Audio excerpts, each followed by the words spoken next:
Hello, Allison. How are Hi, you Jess. today? I'm I say good. it, Long time no see. I know. I say that like we haven't talked like every day, especially since the Kickstarter campaign started and was wildly successful. How are you feeling Yes, about all of that? I'm feeling grateful and blown Yeah, away and just like really touched by all the support and enthusiasm. It's a great feeling as a writer when you have something and it resonates with people. And I feel like this has, and that's like it's the goal, right? But it doesn't always happen. absolutely. No, you're right. And I think, so we're here to discuss Reburn issue 1 today. And Indeed. I think we're really both excited about this because in looking at the date, it was probably around this exact time last year that we had put together the pitch for what was then called the Unity, Mhm. and with Elise McCall, our artist, who we love.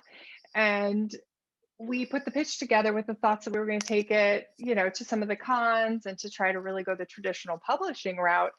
And then as the world shut down, we really just decided, like, let's do it. Mhm. Like, let's go for it. And that's why a year later, we're actually sitting here, recording the audio commentary Yeah, for the it's book. kind of surreal, and I credit Jess with saying let's go for it. Um, Yeah. Yay. Well, because I mean, we all were like, okay, yeah, but it was Jess was definitely the catalyst and the force behind going for it. So, and we yeah. did, and we're also glad we did. And it's funny then looking at the opening double page spread because that's the first thing we ever saw, and Yep. it feels long ago. It does feel long ago. You're absolutely right.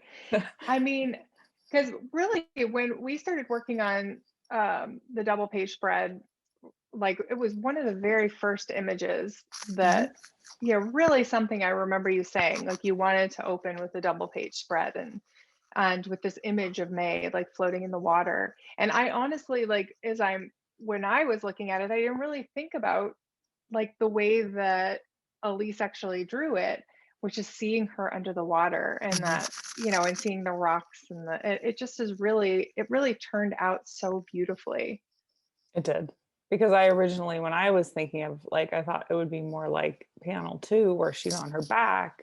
I sort of had Right. just imagined it that way. And then when she came with this, it was as with, I think, any collaboration that's fruitful, it's better than you imagined it, because she's bringing all her skills to the Yep. table.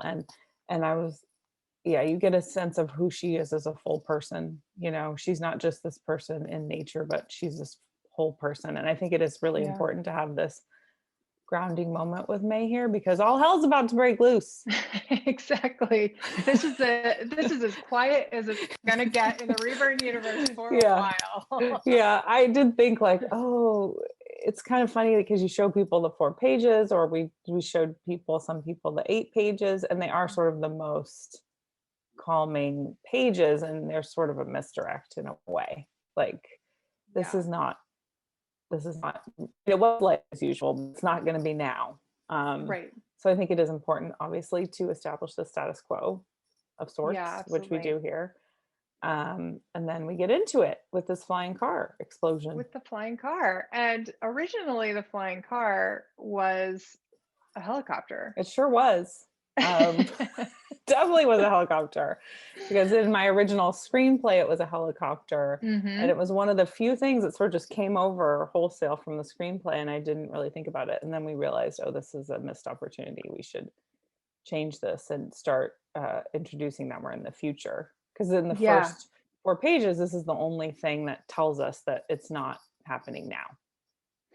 Yeah, and it really did make a huge difference, I think. It Like did. once we committed to this, and to Elisa's credit as well, we were like, it shouldn't be a helicopter, but it's got to be like a flying machine, and like she really took that and just like nailed it.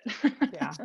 Made something really cool. Like I can't wait to see more helicopters in the future, or flying. Yeah. What do we call it? I Flying think we're just machine? calling it a flying. We were just calling it a flying car because that's Yeah, what we searched on for image search. flying car. you know. And then Oh, th- we this won't next see this page, flying car. yeah, this one is defective. This one's gone. This one's recalled. Yes. And then we have Hope, which this page, Elise and I talked Yeah. about it a bit. I think this was for me one of the more challenging pages until we got to color. Because Yes. then it became much more clear that May and Hope were different people. Yes. Yep. Um, but it was a little tricky. And was it your idea to make Hope's hair white? Well, I remember that originally her hair was kind of dark with like a white streak in it. Mm-hmm. And with all the dark hair in Mm-hmm. the book, in this kind of after seeing this, yeah, this frenetic energy that we had to convey in this page, it did feel very much like, yeah, we needed to do something a little different. And yeah, I think this like whitish purple Mm-hmm. like hair that she has, like I love it. that's what came out of it. Yeah. Mm-hmm. I think it's wonderful, and it made such a huge difference because really that was something we went back and forth on a lot. Was Yeah. how do we know she's a different person, and Right. that made it much more clear. And And I think this is really the first time we see, like in context, that we see we are one, Mhm, which that's true. comes to play, A lot. further as we get into the series. Hmm. Yes, and as Hope is dying, this is the thing she's saying. She's really can be very one note. Yeah. She is right here. Um, it's interesting. We'll talk about it when we get there to Gray, but what people say when they're dying says a lot about who they are. And she's on message. Yeah. And this next page, May's expressions on this page hit me pretty. When Elise showed us these inks, especially, I was these because I talk about how I would look at some of the pages and be kind of like overcome with emotion. Seeing something that's been in my mind, made real and enhanced by Elisa's vision. Seeing May here, it still gets me. Because I think this Yeah. is one of the only times you get to see how difficult this is for her, and how when you take something from someone, it has effects, like ongoing effects. It's not just the moment you take it, it's reckoning with that, the ongoing reckoning of that. And I think you really see that in her, which is important. Yeah. Yeah. And I think, is we talk a lot about trauma, and obviously that's something that you've written a lot on, Mhm. and beautifully written on. And it's this feeling of like, has she blocked those memories, or is there something larger at play? Mhm. And we still don't quite know that at this point. And I think that's Mhm. what also makes it feel so tragic, is like, why is she in this situation? And we're about to find out as we get a little further into the next page. It's to start getting an inkling of the fact that she really is a prisoner, like she believes she is Mhm. in the first page. Mhm. Yeah, and I think Elise said this next page was the hardest for her to draw, and I can see that because there is so much going on, and she's trying to communicate, and I think she did. And I think we also talked about this, like, we want to know where May came from. Like you said, she's a prisoner, but we didn't want to spend a ton of time there because Yeah. it's dark and it's sad, and we don't want to spend a ton of time with a woman being victimized. Right. So it was that balance of like, okay, how do we make it clear what she's lived through, or clear enough, like using Mm-hmm. things that we are familiar with, but not just kind of sit in it. Yeah. Because we don't want it to feel like, ugh. We want it to feel Yeah. just like, okay, we're moving this. We want a reader to feel like this is moving. We're not going to be living here a Yes. long time. Yeah. So that I think we did a good job, but we definitely had a lot of conversations about that. It's important to know what happened to some extent, but we don't need the specifics, and we don't want it to feel Mm-hmm. just kind of overwhelming and heavy. Yeah. And I feel like, I don't know if it's specifically this page, but it's also worth noting that we worked with Ruth Alano to do sensitivity reading for Mm-hmm. us. Um, because where we start the story, Hmm. and where we want to go, like we were very cognizant of like of making sure that we had extra eyes and ears on the pulse of May. Hmm. And I'm glad we did that from the beginning. Yeah, and I mean, I think you see her stuff mostly in the beginning. She just was Hmm. really about like, let's have context for what's going on because we don't want her to feel Yeah. unsympathetic, as she Yes. watches this woman die and there's all this carnage on the beach and she's just running through it, Yeah. because which was important for me to hear because I, of course, love May. And to me, she's the hero and that's not debatable. But then someone who's new to it, and maybe looking at it with different eyes, that it's important. And she was just saying that in general, like with Hope too, Right. as we get to know her, like what is her context, how did she get here? And Yeah. I think that is important obviously with a hero, but it's also important with their nemesis, that they're a Right. person, that she's not just a symbol of power gone awry, but but there's a journey to how she got there. Absolutely. Yeah, I think that's so great. And we also worked with Joe McGill to do our lettering. And as we've talked about in some of the other interviews we've done, lettering is so important. Yeah. And so we were so happy to have Joe Met on the team because not only because she's an amazing letterer, because it Mhm. did kind of round out our all-female team. Um, and I thought, the really interesting thing is we talked a lot about like how is the voice of the camp of the all of that gonna Mhm. like manifest itself. And I think she did such a great job of like making the boxes in a way that feels big, like She did. and Mhm. so that we felt like it was a PA, a speaker system. And it flows so well because there is a lot going Yeah. on those pages with the letters and the visuals and the words. And um, yeah, she brought a lot of balance, I think, to Mm, it, where it feels like we're yeah. moving through it in a way that, like, we're being taken care of, which I Yeah. think is important. Like, if something, I mean, this is true in I think everything, TV, writing, whatever. Like, if something chaotic is happening, we as an audience want to know that we're actually okay. Like, we don't Yes. want to feel like, oh geez, do these people know what they're doing? um So true. and so I think that it feels like we do know what we're doing, hopefully. Mhm. And that's important because then that keeps people engaged and they're not just like, ugh, I'm taking a pass on this. Totally.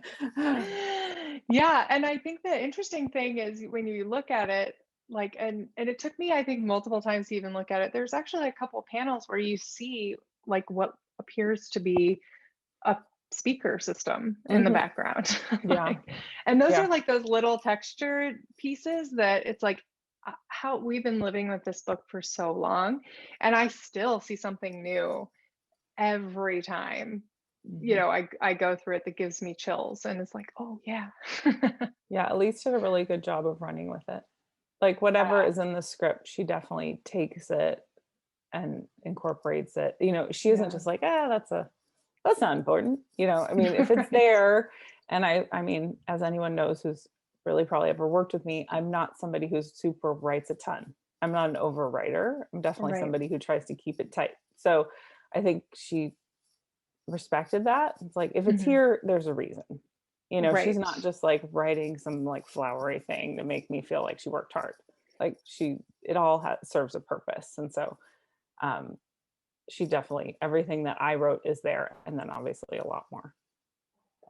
Yeah, no, I agree. I think it all looks really fantastic, and this kind of sets the stage to also seeing that the what protocol is. Like, if you want to talk about protocol, because we've also talked about the fact that protocol has expanded Yeah. since we Yeah. At started. first, I just sort of, because at first this was a screenplay, so I really had to find it within that world where we see it mostly as it interacts with May and Sky, because they're the two people who are taking it that we see.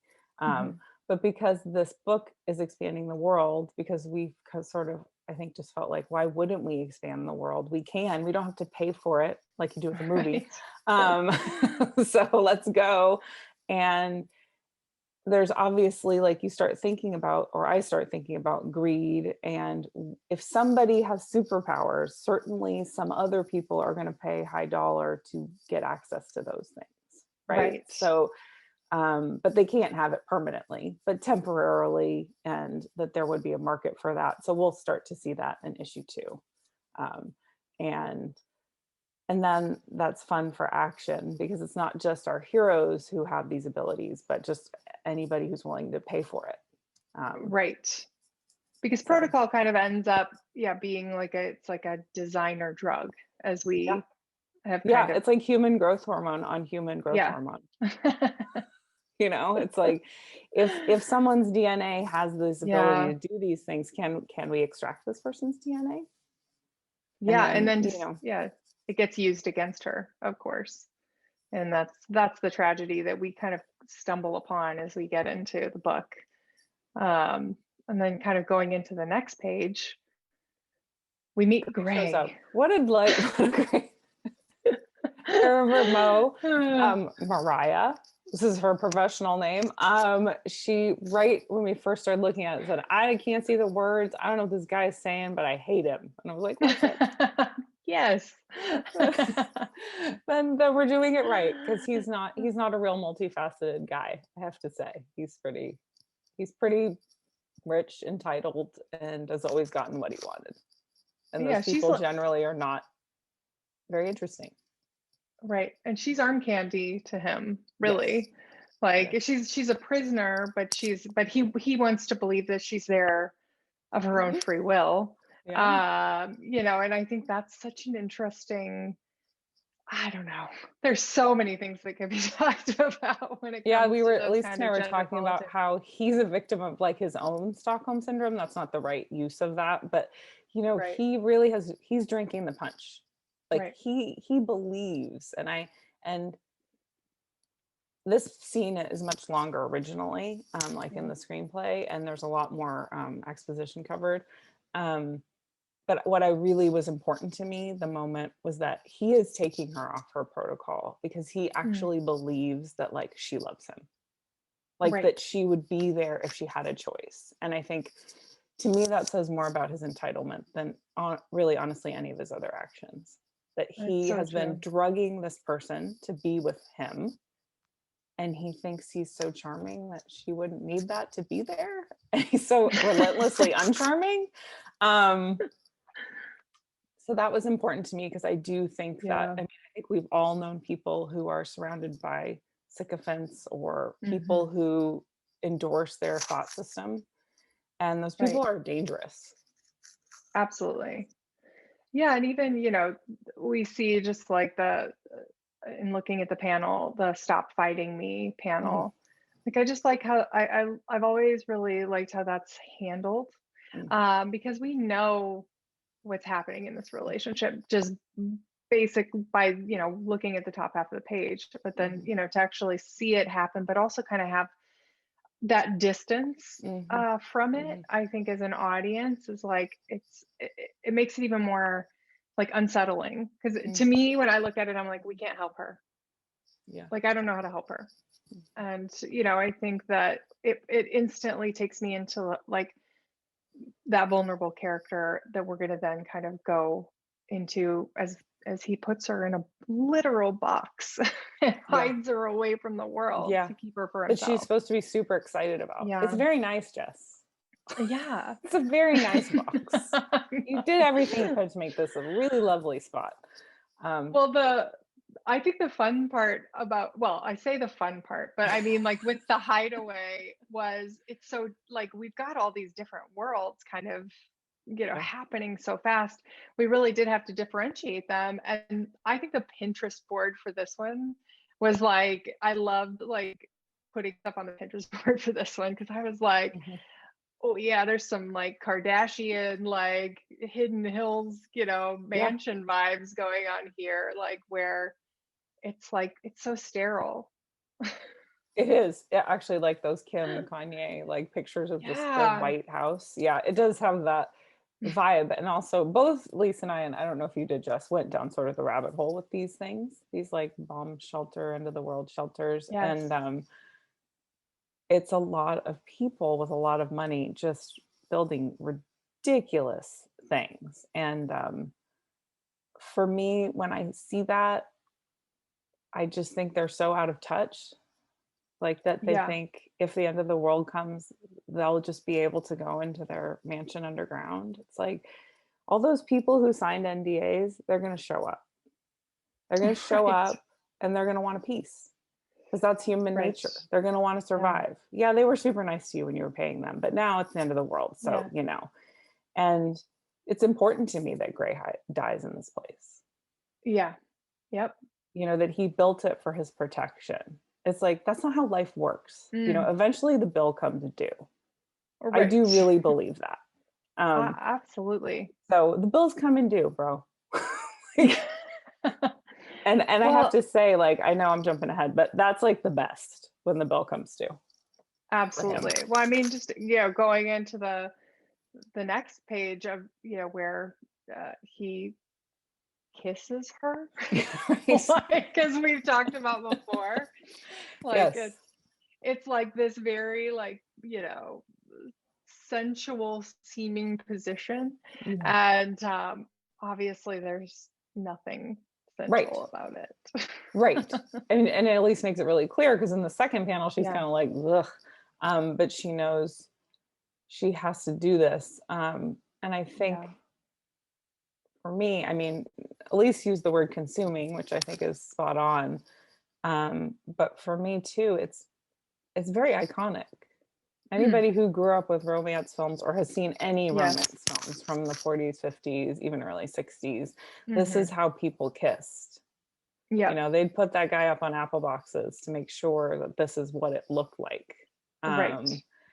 And to deconstruct that, I think is a powerful thing.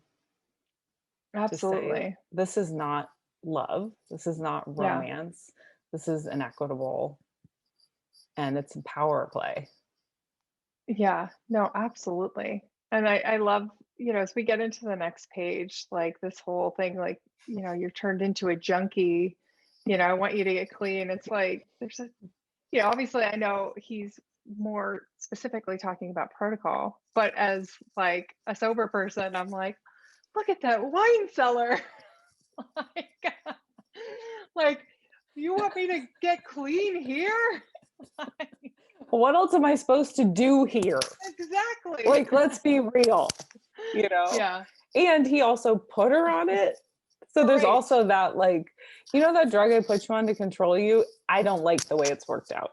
Yeah. And I think we can all, we see it all over the world and country. Like, Absolutely. I've created circumstances where you need to self-medicate. Stop doing that. It makes me look bad. Yeah. No. Instead of changing the circumstances that lead someone to want to self-medicate. Yes. So Absolutely. I think he's real. He was very easy to write. Yes. We have so many examples. And this was before Trump that I first wrote the screenplay, which is interesting.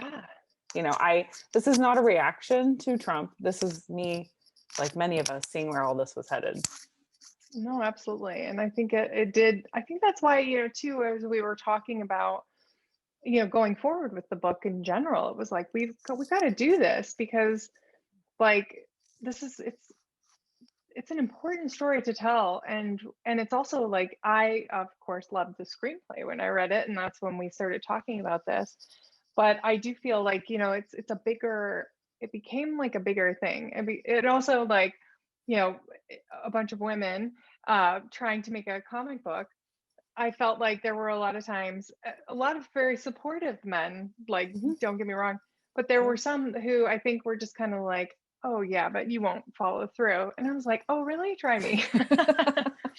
So, you take it as a personal, like I really took this as such a personal thing of like, well, we're going to do this, like, because this story needs to be told. And so we all just kind of, powered through it. And I I think think it's a good also result. making it kick ass and entertain, like just Yeah. because we've been through shit, people, women, all kinds of people, Yeah.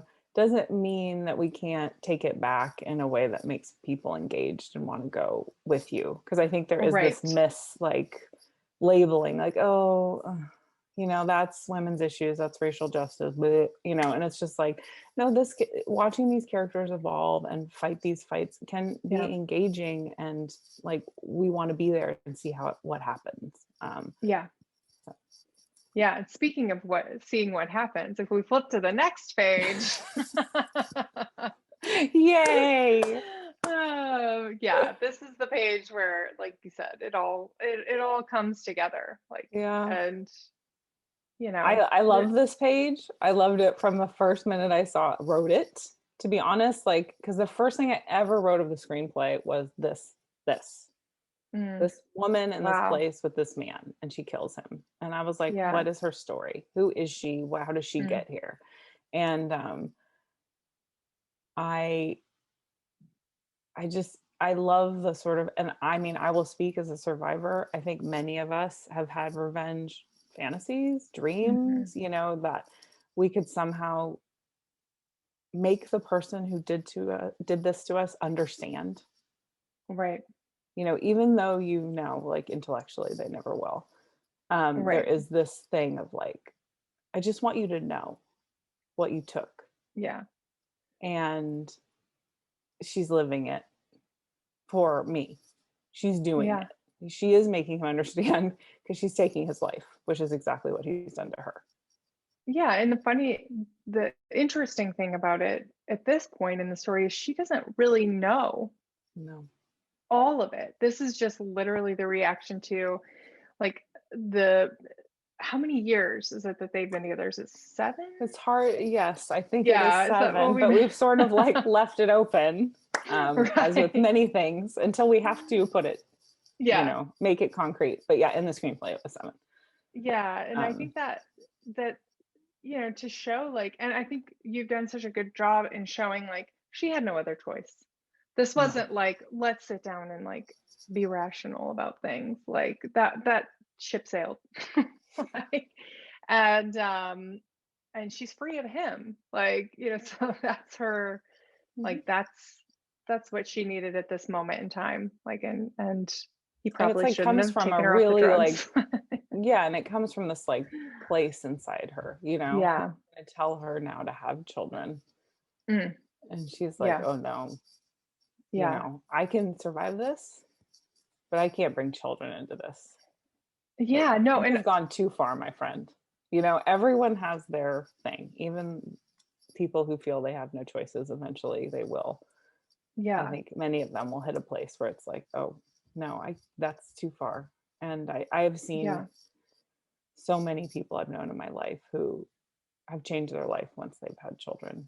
Like either their relationship with a person, or the relationship with substances, or because they just don't want their kids to have to do that too. Right. No, it's so true. It's so true. And that, definitely not to have glossed over that part where it really does, like, you have children all over the Unity. What? How many? Yeah. It's like, that's also like that seed, like all these seeds that are getting planted for May at this point, to kind of bring her to make this decision. And and then him saying, I love you. It's also like, it harkens back to Hope saying, we're one. I love you. Oh, you're going to die here alone. Like, it's a real quick shift. Once he realizes I love you, it's not going to bring the results that he would like, which is her saving his life. Right. He's like, okay, well, you're screwed. So good luck to you. I mean, it's just, and of course she'd rather be there alone. Like, do you know how repellent you are? You're bad news. Yeah. But he doesn't.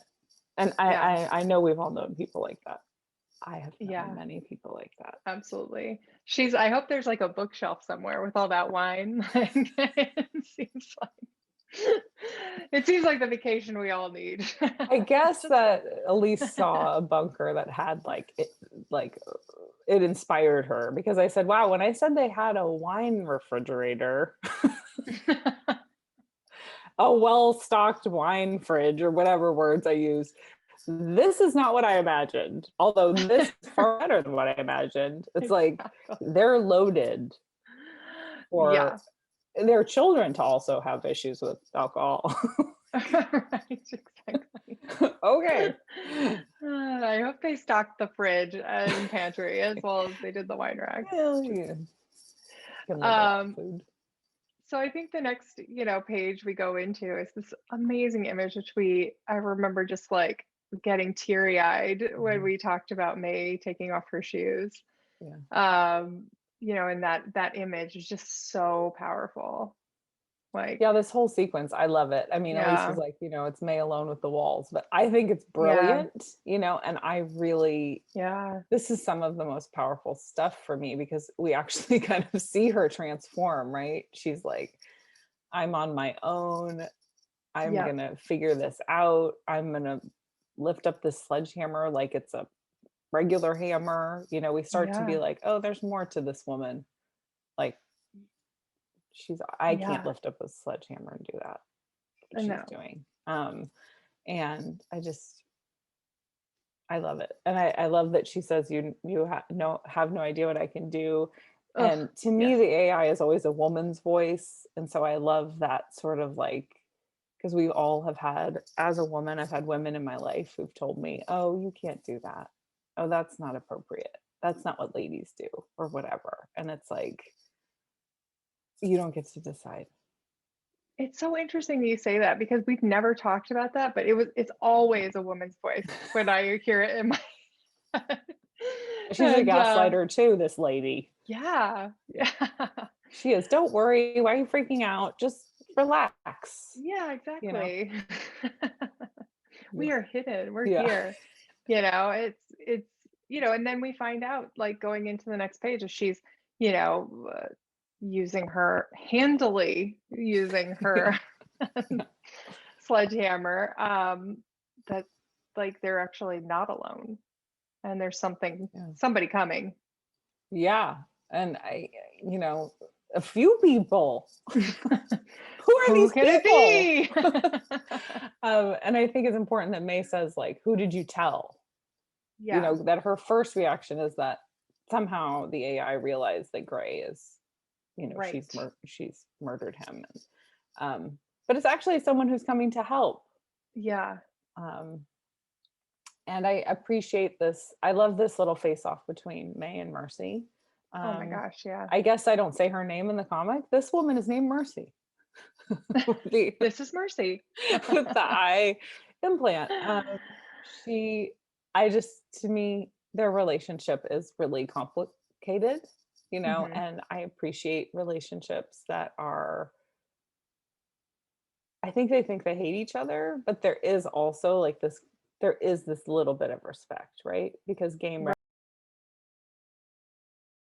Right, recognizes game a little bit. right. Um, Absolutely. and I like that. And I think, Mercy is still young enough that she's like, you have superpowers, save the world, Right.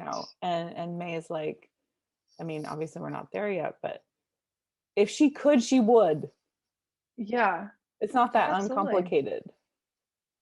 So I think Mercy also can sort of play the part of some audience members, some readers of like, Yeah. okay, where's the conflict? She's got superpowers. The story's over. It's obviously much more complicated than you just have the most might.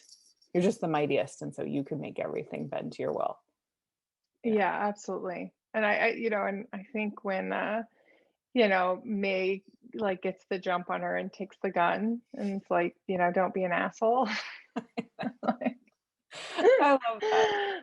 it makes me laugh every Yeah. time. Like, because I do feel like it's that moment of just like, yeah, like, she's taking her power. She's firmly in her power at this Mhm. point, despite the fact that she's so erratic. And that's what, Mercy really finds. It's like, oh, then we really get the sense of the junkie, like, wait, Mhm. you're off your protocol. Clearly, this is, you know, the balance.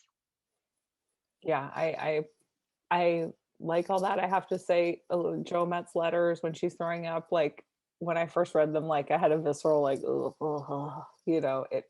When I first saw that colored, I was like that, and then with the letters, I feel like it's very persuasive. Yeah.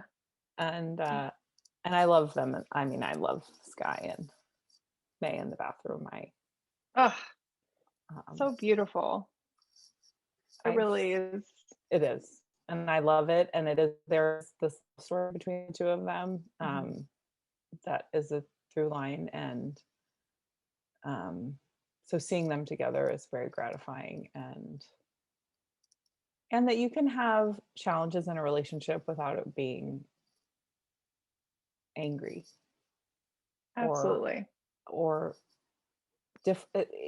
it's like, I think so often when we see relationship problems are these very large, like when the issues between them are large because of what they've been through. But Right. um it's important to me that we understand that these two people know and trust each other and love each other, and Yeah. that they're going to figure this shit out, whatever it is. And I have been graced, or like, I'm grateful I have a partnership like that. And I think Elise says, that's what she's interested in exploring in her personal work, and that feeling of like this equitable partnership, Absolutely. that's the goal, not this consumption or this power differential. And I think we see some of it, but I don't think we see enough of it, to be honest. Like, these are goals, Absolutely. you Gray know. never held her hair when she No, it was oh gross, and she God. seemed really Uh, unattractive when she was doing that. So, ugh, yeah, I mean, you know. these are the moments, like these are the moments in relationships that like really like solidify everything. And I also think and about when I'm looking, especially at that last panel, where she's saying I'm hallucinating and she's in front of the toilet. It's like there's that melancholy in his face that you see, like, and just his posture, Mhm. where it's like he knows what she's been through. It's like she doesn't even know Yeah. what she doesn't know.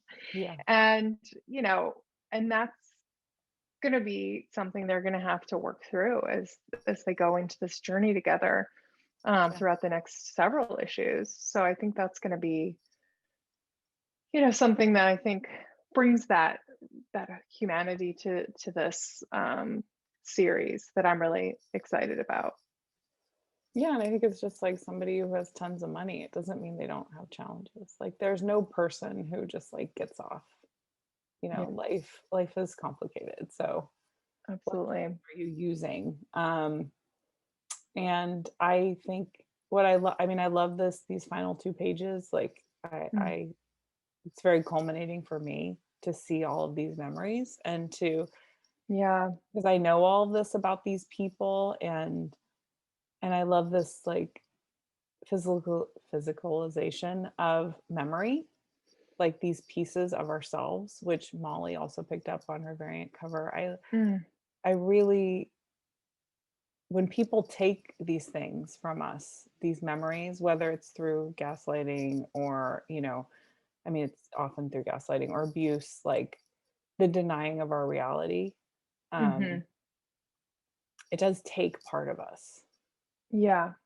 And we walk around feeling less whole because of it. And obviously, she has memory implants and protocol, and she has all of these apparatus that are making this happen. But we do have this happen to us too. Yeah. And I think for me, it's important, this concept that what we live through and what we remember, that's who we are. Absolutely. I mean, and we're on May's journey. Mhm.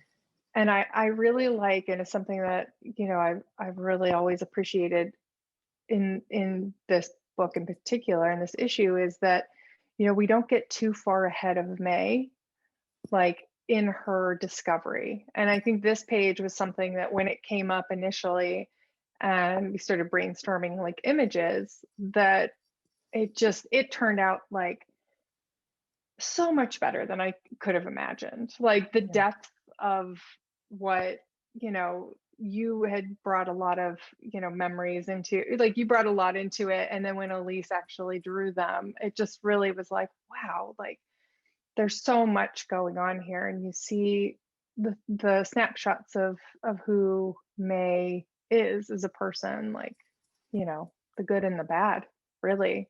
Mhm. Yeah, it's not all just happy memories of babies, there's other things Yeah. there too. But as like a mother, to think of the memory of your children being taken from Mm. you, that's a real gut punch. Yeah, absolutely.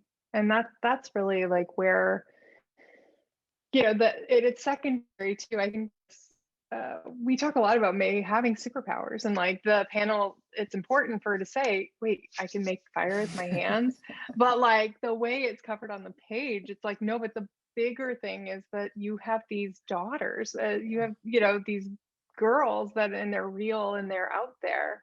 And I think that's just so, like, so well done. Yeah, I think it's beautiful. I mean, Speechless. yeah, I just, and then the final page, like, how do you show that? There's a lot of like functional questions. Like, yes, we Right. want to have them and we want Mercy to be showing them, but how does that work? And this solution, it's perfect. Yeah. And I love getting this tease of Violet and Raven because, I mean, as you know, Jess, like I wrote a screenplay about Violet a long time ago, Yeah. 20 years ago, or a little less than 20 years ago. But so she was really my first way into Mhm. this whole world. So I have to say, whenever I see her, I feel a certain, like, I don't know, it's almost like a mother's pride, like, oh, there she is, she's going to show up. She's hung in there, because so much, Yeah. you write things and they don't land and you move on, Yeah. and that Violet has had this second life. It's so gratifying. And I do really love her. And it's going to be fun seeing her in issue 2 because, Mercy and Violet and May, they all have this, tendency to be a little hot in interaction. So Right. it's fun to have those people together, especially if they're not actually here at my house, like in the dining room, but they're in Right. a comic book. Then it's fun. And I don't think we get to see that much of like a group of women who, I mean, when do we get to see that? Yeah, That I know. it's all these women. I mean, this is a conversation I know we had at one point.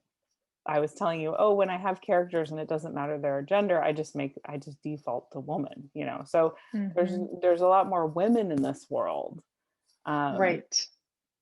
and that's fun. Yeah, It's I think great fun. it's really amazing. And I think you said in an interview that, in Violet, bringing up Violet, that when you originally wrote the material, you identified more with the daughters. And then Yeah. as you became a mother, the story really shifted focus to May. Yeah. And that kind of informed a lot of like how, the world is just unfolding for us. And Yeah. I think I May is do. such a strong Totally. character. Yeah. And I think it's fun to think of a mother. How would a mother deal with all these? It's different. Like you say, what she really remembers is her kids and these atrocities. Hmm. And I think that is probably how my brain would work too, the highs and the lows. Yeah. um yeah, I mean, and Yeah. I don't think I mean, I don't really think we often see mothers who are complicated. Yeah. Oftentimes we see mothers who her children are her whole life and her whole identity, which a piece is true, Hmm. but what else is true? Absolutely. It's, and we get a sense too of, going back to the memory, her memories being projected. Like, we see people in those memories that we don't recognize either. I mean, obviously, we not Violet and Raven, but, there's a lot going on that, as somebody who kind of already has a clue into what's going to happen next, I feel like we're going to be really paying off in the next few issues. And that's, I think one of the reasons we're so excited to be able to, the Kickstarter resonated so well because it did give us the opportunity to, really fast track into the next issue. And Mhm. it's such a priority for us to tell this story and to pay it off Yeah. and to show the appreciation to everyone. So, the audio commentary came out of the fact that Stretch we were goals. doing so well. And we were like, stretch goals, what, like, and we saw some other people do various things like this, and we thought that would be such a great way to like just share a little bit more, Mhm. get a little deeper into it, Mhm. and hopefully like something that everybody really is appreciating and looking forward to, as their digital copies of the book are going to Yes. be coming out at the same time as this audio commentary. So this is a real pleasure that we're doing this, and not something I thought we would be doing a year No, ago. not at all. I mean, it's just, yeah. It's such a, I think anybody who listens to this is a reader, it's all in your head for so long. And now it's like out in the world and people want to talk about it. It's sort of like disorienting. It's incredibly gratifying, but it's also like, oh, we're going to talk about my ideas. This is cool. Okay.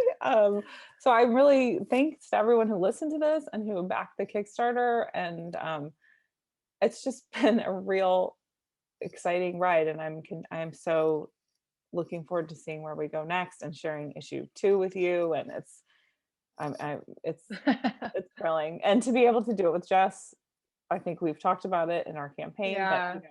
we've known each other a long time, and there's no one I'd rather be doing this with, because it is like sort of, for me, it's like a trust fall.